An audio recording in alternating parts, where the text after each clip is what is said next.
So I suppose let's just get right into this. Can you guys introduce yourselves and what you do? Yeah, I'm gonna start right away. I'm Jens, and I'm a Montessori teacher and principal at a small school in Germany, Bavaria. And yeah, that's basically a quick introduction of what I do. And I also try to bring Bitcoin a little bit into my school.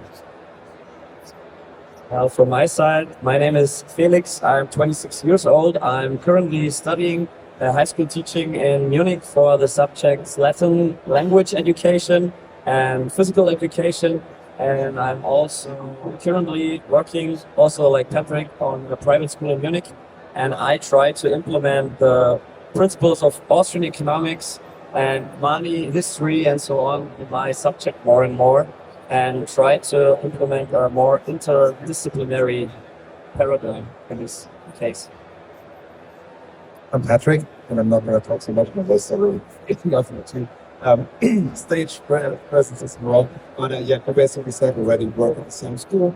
I teach media, and part of the media curriculum is Bitcoin, and I'm going to pass that text on Bitcoin. That's what I'll do. Great. My first question would be, what exactly is Austrian economics? Because I have no idea what it is. You're the expert. I tried. So, okay, Austrian economics, well, I don't want to do it so long because I want to focus on the main terms. It's, I think, a tradition. It's a thinking tradition, less a science. It's a thinking tradition of people who only want to describe their environment and only want to observe and not to put so much, recommendation how to do economics, how to recommend principles for politics and so on. First of all, they try to describe their environment, how people are acting, how human beings are acting, and one term I can give is time preference. It's a central phenomenon which the Austrian economics brought to the table. And just to introduce you to time preference, it's a term that describes human action on the short term, mid-term, or long term. Am I thinking short term? Do I want to spend my money now? Do I want to have my vacation now?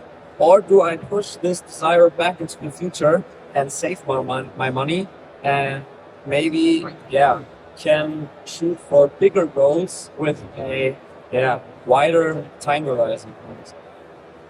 Do I get a credit now and buy more Bitcoin? That's what I did. But I think Austrian economics is about hard money, and Bitcoin is also a short description what Austrian economics stands for, I think. And why do you think it's so important to teach Austrian economics? First of all, I think it's very valuable because of the interdisciplinary paradigm it promotes, because it introduces terms to all subjects in school. Every teacher can use in this specific subject. So, as I said, time preference, I can use that in ancient ages like Latin. How were people acting in older times? How were they thinking? And also in subjects today like geography, like economics, like math, and so on. How wanna people act, and how is their time preference, their time horizon? Because I think time is such a great phenomenon. We all always wonder about what is time, and to be short, money is time. Money is time, and Austrian economics teaches money as saved time. A great way, I think.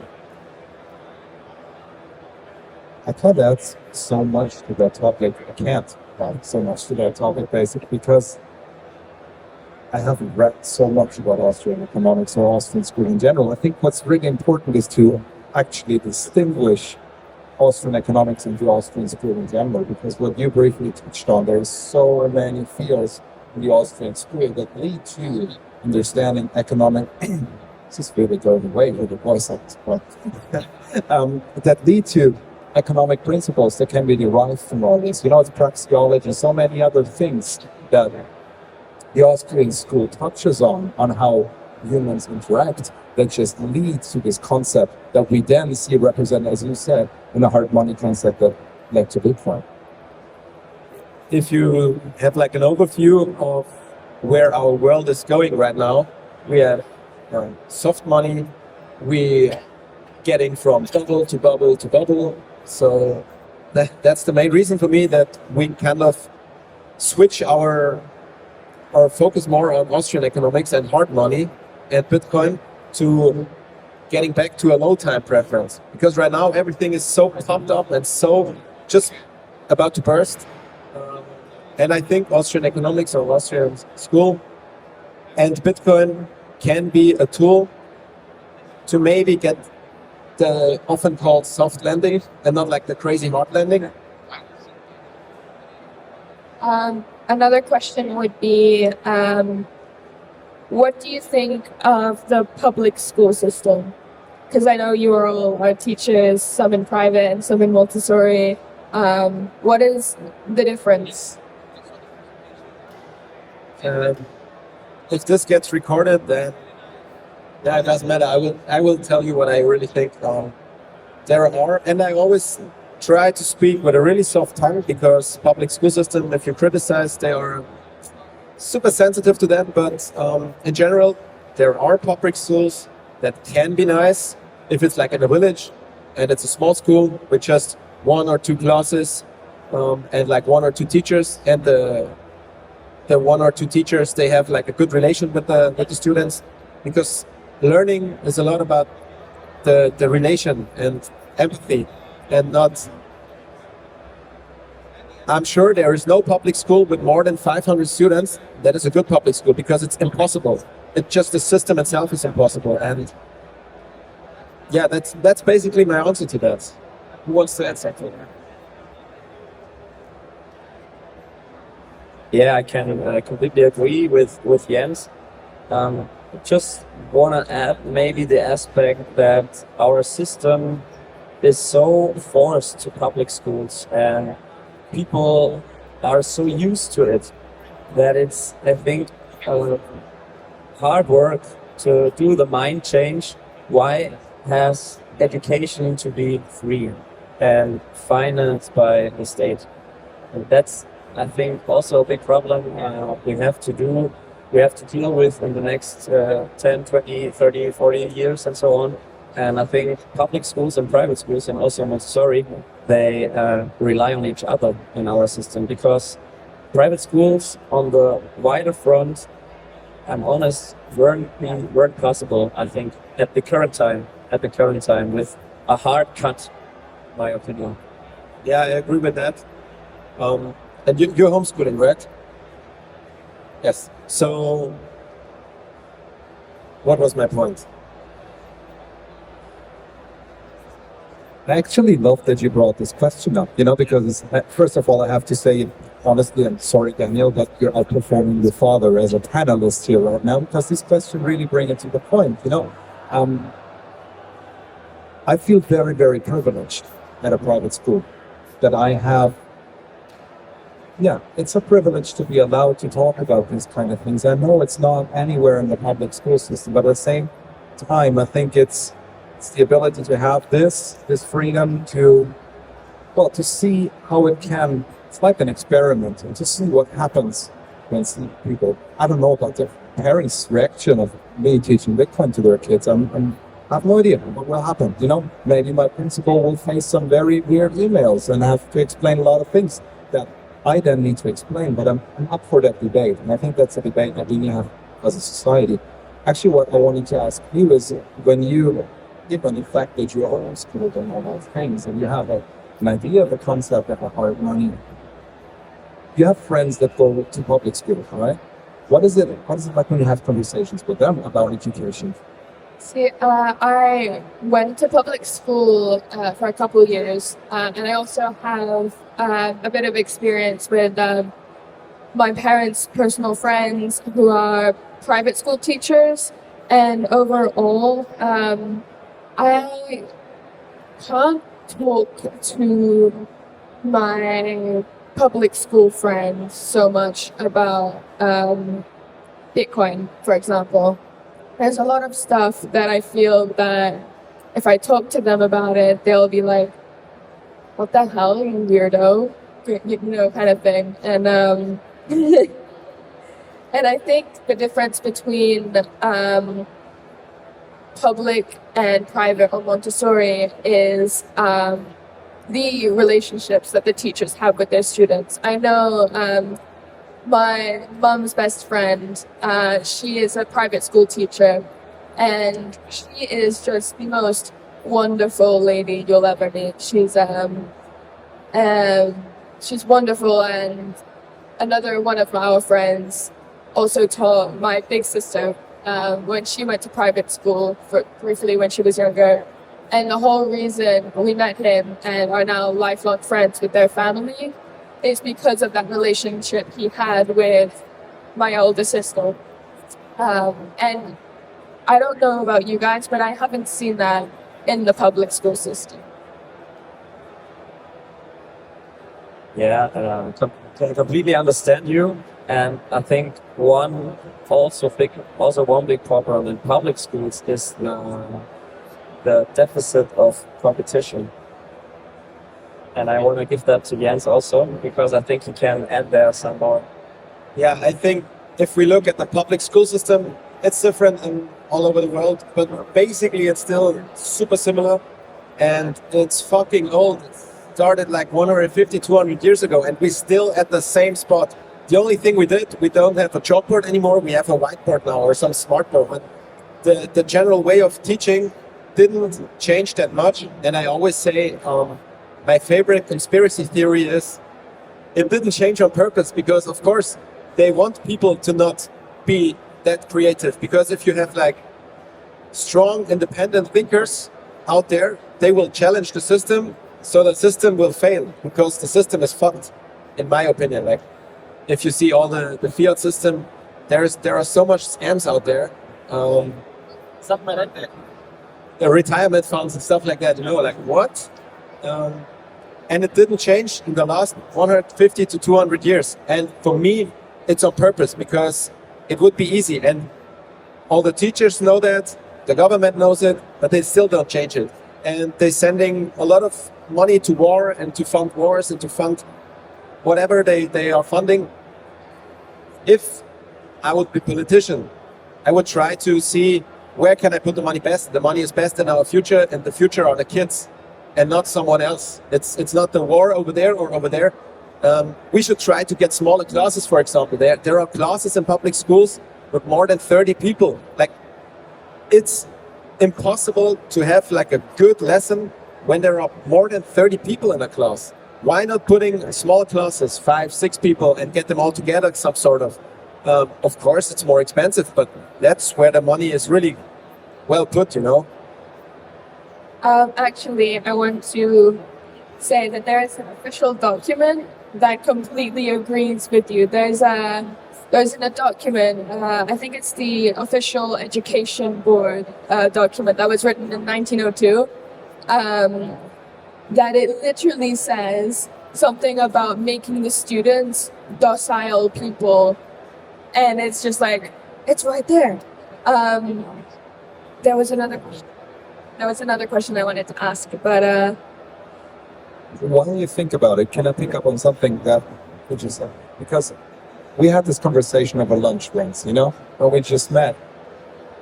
From education, from progress in education, game theory is extracted. Basically, the free market does not exist, because if you perform really well as a teacher and you build strong relationships and you reach out to those kids and you move them, there's no benefit for you. There is no, you know, a soccer player, well, he gets transferred for millions of euros. Have you ever heard of a teacher going from one school to another and the principal saying, okay, this is worth 20,000 euros for me to get you as a teacher. No, I'm honest, because this happens everywhere in the real world, but it does not happen in education.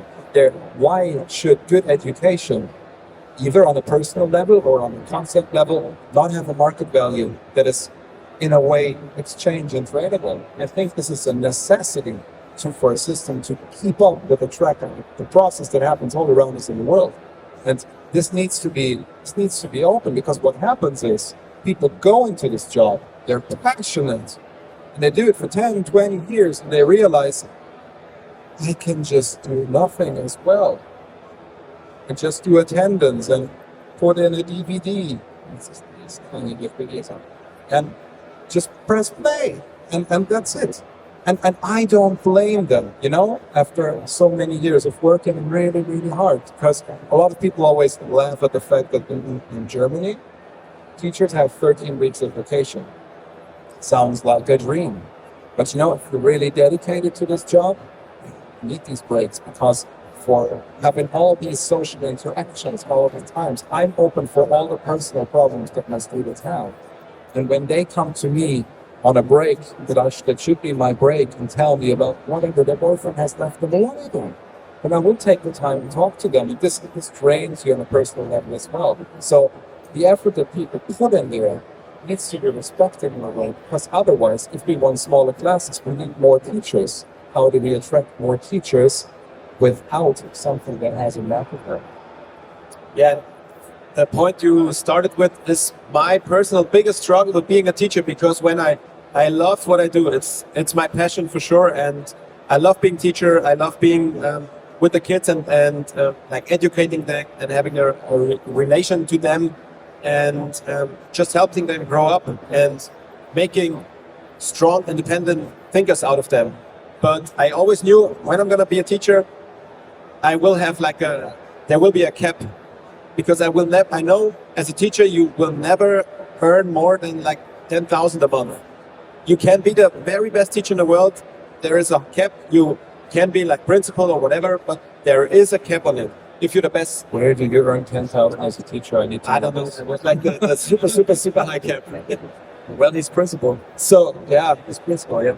you do not want to know what they text me. And I can't do nothing against it for now, but I'm accepting the rules of the system for now.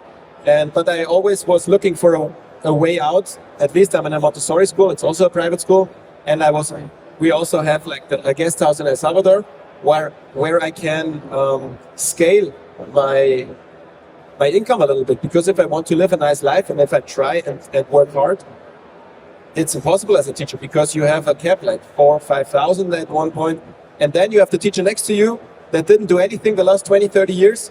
You did a lot the last 20, 30 years, did this project, that project, and so on and so on. And in the end, you end up with $100 or $200 more every month. And then what the fuck? The system is made to keep you down and not do the full potential. And that's the point I want to add also, and what I meant with the deficit of competition in the whole system. Because, you can be Jens and Patrick said, you can be the best teacher in the world, and you can live your passion, but you see this teacher next to you in the teacher room, and he's lazy. He does this job for 20 years, and I just want to say, I think there are a lot of passionate teachers out there. But the incentives in the system are broken. And competition is the ancient of civilization, in my opinion, because we came to that point of property and so on, because we had periods of time where competition was much more free than it is today. Yeah.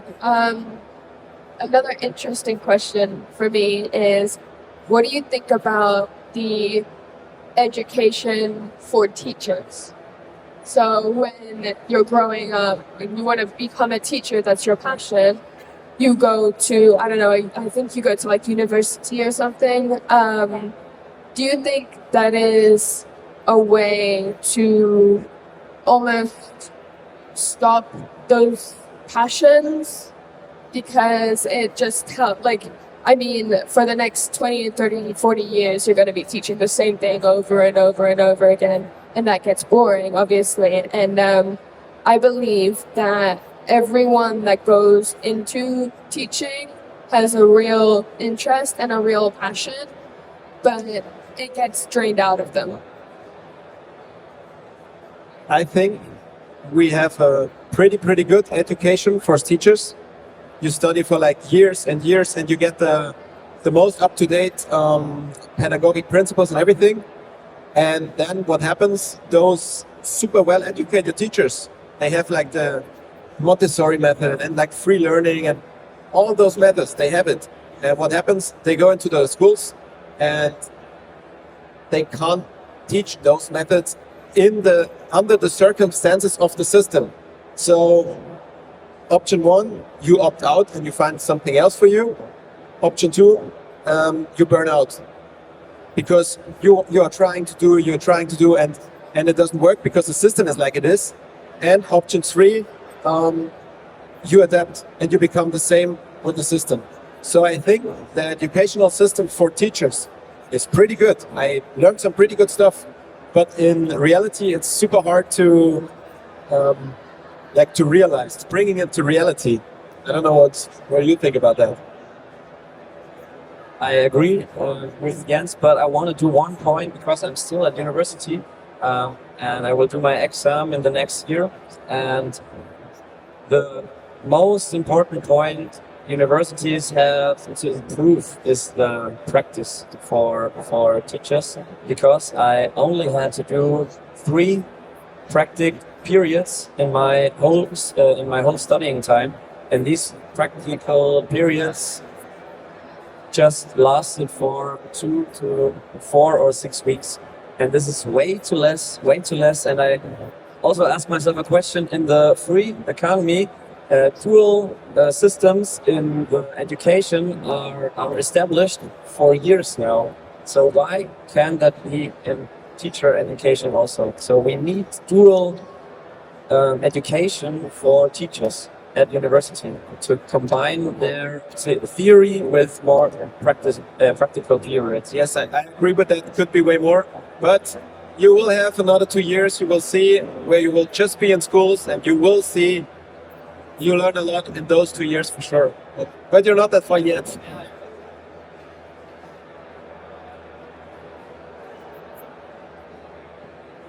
I don't really have a take on that because I never trained to be a teacher. I just went to university, studied English and media there.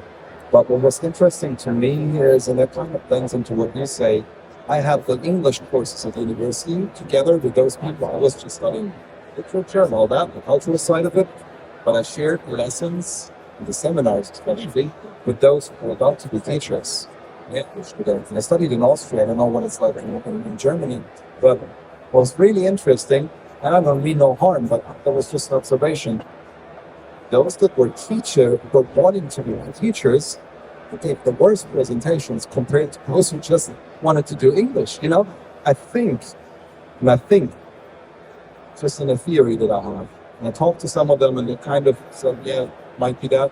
They have so much conceptualizing of teaching in their courses, and so much didactic thinking that they're so afraid to actually speak in front of people at some point, because they know once they go to school, there will be someone sitting at the back tracking, the introduction was 2 minutes and 20. It's supposed to be 2 minutes and sharp. And it's really, they're really put into. You should probably be able to elaborate more on this, but I think it's very, very structured of what they expect you to do a lesson about, right? Yeah, I can exercise a little bit on that because, like Patrick said, and also Jens also said, in the education system of universities, you know how hardly structured your lessons has to be. And don't get me wrong, it's really a great education at the theory part. But the problem is we aren't prepared as teachers for our preparation time, because after our first exam, we have to do a two-year preparation time for our teaching job in the future. And I think a dual system, like a few universities in Bavaria do this now in fall of 2024. They offer dual education positions for teachers, and this is the innovation. I quote this, that we need this more. Maybe they're just offering it to get more teachers Yeah, and get cheap labor yeah. and frame it. Like Jens said, the incentives are there to do these programs now. But I think it's also a step in the right direction now. I just want to say to the crowd that there is a QR code up here, so if you guys have any questions, scan that and put your question in and it'll come up on the board. Another question from me would be, what needs to change in the curriculum or in the system or with teachers' education? I know you said give them more practical exercises, more practical experience, but just in general. First of all, the amount of content. The amount of content has to go down rapidly, in my opinion, because I think the most people agree the curricula are full with, I really call it trash and trash information, which has not really a value for disciples in their real life out there. And sure, you learn about things that you will forget later. This is part of life. But I think the amount of content we push at our disciples is way too much. And so it's no surprise that, like Jens already said in his speech, disciples come out of school 8 years later, and in the 5th grade, they come with this eyes in school and say, "Wow, I'm so excited about that." And then they get part of the education system, and the education and the system peels them to get tired, to think, how am I coming through the day? And that's, in my opinion, one of the biggest and one of the most important points, to reduce the amount of content in the curriculum and focus it more on interdisciplinary themes, as we said in our speeches. And also, I totally agree with you. We learn so much shit that we never need again. And also nowadays, we learn so much shit that we can easily look up on the internet. And it's like this small path to go. But we don't need to know when Napoleon did this or did that. It's way more important to know why he did what he did and what was his motives and his motivation behind it, and learn way more interactive and connect everything with each other. Because if you just know, okay, Mozart was born in this year, he did this, he did that, but you should get a feeling about how did he make his music, why did he make his music like this, and that's what we do right now is completely wrong in my opinion. And I would also focus way more on giving the students tools instead of putting them instead of giving them content. Give them tools. Don't just show them how to do a podcast. Show them different presentation techniques. And I have like 11-year-old students. They're doing PowerPoints. Probably 10% of you will be able to do it like that. It's insane. And then they are so proud and presenting me those PowerPoints. In the end, it's not about. It doesn't even matter what the topic is. You know, it catches them to make like nice slides and then animated and everything. And that's what we should focus on, really. Thanks for that question, because this really rounds it up very positively, because we just don't want to sit here and complain about what's not working. The thing is, I can only think of two things what I want to change. The first is remove restrictions, let people think, let the better idea win, and open source everything. That's definitely what I think too. As a homeschooled and public educated kid, I've seen both sides. I believe I even tried a bit of a Montessori kind of style school. earlier this year, actually, in January, and it worked really well. I think, what do you guys think? I think the content, the percentage of content needs to go down, because I have friends at school. All they do is go to school 8 hours a day, and then get home, do another 4 hours. Hello. You just scared me. Money badger. Yeah.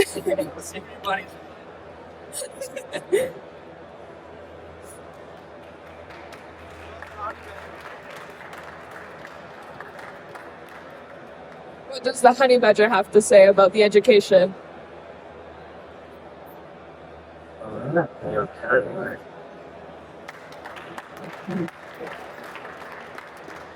Very well, friend. Sit back. This Bitcoin thing is a very serious thing, ladies and gentlemen. I always thought the honey badger is like indestructible and like independent, does whatever he wants, and now he's told to sit down and he's just sitting down. That's like, I'm a little bit disappointed by now.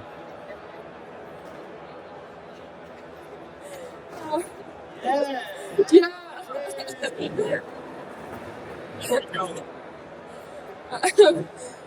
Where were we? I was talking about how my friends go to school 8 hours a day, and then they come back to home and they have 4 hours of extra homework. And it's like, okay, what are we learning here? I did my maths GCSE, and I did it a couple years ago, and it was all this stuff about Pythagoras theorem, trigonometry, and all this like super advanced stuff that I would only need if I'm becoming an engineer, which I'm not. So like, what's the point? I've already completely forgotten all of that. But there are some questions on the board. So how much percentage should we have between practical versus theoretical education? 80-20 for practical, I would say. There is like a how much you keep from what you learn, and if you listen to something, you will keep like 2%. So you will not keep a lot from us. What you listen and see, maybe so it's a little bit more, and it gets more and more and more. And what you really experience by yourself, that you will get like 90% of it. So the more you can do practical, the better it is. Of course, for some things you need like theoretically background to really understand it and also go on a deeper level. But I think it's the same with the Bitcoin network. If you want to really understand mining, it doesn't work to watch one video after the other and read a book about mining. You will understand it when you start mining. I'm not a miner, so I don't understand it. And I'm not reading books on it. So you learn the most if you try it yourself and if you experience it yourself. I cannot talk to my students and say, Hawaii is so beautiful, it's insane, you need to go there. And they will say, oh, I love Hawaii, it's so beautiful. But if you go there and if you experience it yourself, they will feel it. And that's what it's all about. So as much practical as possible. Yeah, I totally agree with Jens, because I also think we learn more from interactions, like he already said in his speech. And as you guys also experience, I guess, when we do things active, so when we speak active, when we explain active, we have a phenomenon that after our speech and after our explanation, we understood the content better. So this is evidence enough for me to set this also around 80% practical versus 20% theoretical. And I want to give another example for doing it more practical, especially explaining people Bitcoin. When friends ask me about some principles about Bitcoin, I focus now not to talk too much about it. And I will only say to them, hey, come on, download this wallet of Satoshi, and I will send you some Satoshis now, so that they nearly can see now how this works. So I can save a lot of words, and they can explore it by themselves, and then they get more interest into it. Wallet of Satoshi is a great tool. I can only recommend to Orange Pill. And I mean, kids learn from playing, right? I also wanted to add that I think it's also more about unschooling, not about doing this, doing that, but let the kids be kids. If you say they are 8 hours in school, like that's way too much, and we should let the kids be kids and let them play, because through play you learn in the best way, of course. I totally agree. It's like muscle memory, right? It's like riding a bike. And how do you learn how to ride a bike? Well, you fall, you fail, you try and you try again. At some point, you'll fall, and this gets stuck to your memory, your muscle memory. Maybe I just start on the second question. I don't want to read it out because I think there's some actually unnecessary framing in there that we don't really need. We don't read that as a society too. Is that woke? Is that not? That's not what it's all about. But there's something in that question that this just causes more division. We don't need that. But I think there's a point in this question that we can relate to, because we're talking about the separation of money and state and Bitcoin. We can all very much agree on that. And maybe we can think about, how far because I think a lot about this, how should education and state be separated? Because in a way, I would say it is too much in the hands of the states at this point, but I would really have problem with the way that I think about Bitcoin to completely separate it from the states, because I think there is no reason the state should interfere with the concept of money. But I see some points to have certain things that the state has an eye on in education, to be honest, because if I just think of a microcosmos of different concepts of education, I think this might lead to a lot of conflict within a community. This would be a different concept of the world as we see it today. We would really have to have no borders anywhere for this to work. And we really have to have, like I said before, in Germany, 16 educational systems. And this causes a lot of friction, of course. It makes the system slow. But on the other hand, there have been cases where this has worked out really well to have some bit of individualization as well. So I'm torn on this. I don't have a straight answer to say should education be fully removed from the state. I think certain things, I don't want my kids to learn some definitely wrong concepts of physics or some definitely wrong concepts about what happened in history in school. So I think there should be some oversight on education. How could we do this in a decentralized open source way? I do not know, but I would wish for it.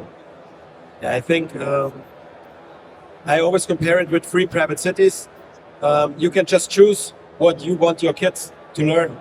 And if you have it like that, and I would not give the government and the state that much control as you, probably, because of just my experiences in the past and everything. And I would go more decentralizing schools in a way that you have your CBDC school here, you have your Bitcoin school here, you have your school where there are only 2 genders here, you have your school where there are like a couple of genders, whatever here, and then people can freely choose. That would be the way I could deal with, because otherwise it's super philosophically like with woke stuff, there is no truth.